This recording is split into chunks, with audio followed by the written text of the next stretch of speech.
President Donald Trump says he listened to public health experts when he decided to extend social distancing guidelines through the end of April. The new timeline means many people will still be sheltering at home during Holy Week and Easter. The president is trying to slow the spread of the coronavirus, which Johns Hopkins University reports now has already claimed some 37,000 lives around the world.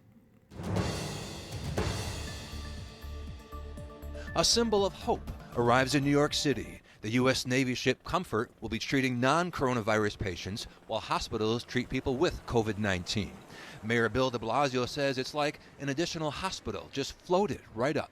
I'm really happy that the Comfort is here. I mean, the fact that the Navy is here, the military is here to help New York City in our hour of need, that is amazingly important to this city. President Donald Trump saluted the Comfort on Saturday as it departed Virginia for the trip to New York. Back at the White House yesterday, he urged people to stay home through April 30th whenever possible. Nothing would be worse than declaring victory before the victory is won. The president's medical advisors convinced him to extend the social distancing guidelines. His first goal is to prevent suffering and death. And we made it very clear to him that if we pulled back on what we were doing and didn't extend them, there would be more avoidable suffering and avoidable death. So it was a pretty clear decision on his part.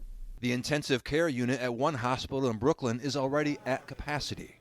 We need prayer, we need support. Dr. Arabia Millette calls it a war. This is a war zone. It's a medical war zone. Every day I come in, what I see on a daily basis is pain, despair, suffering. For millions, it's changed life dramatically. How do you explain the pandemic to children forced to stay home from school?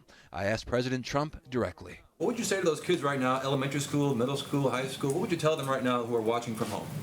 I would say that you are a citizen of the greatest country anywhere in the world.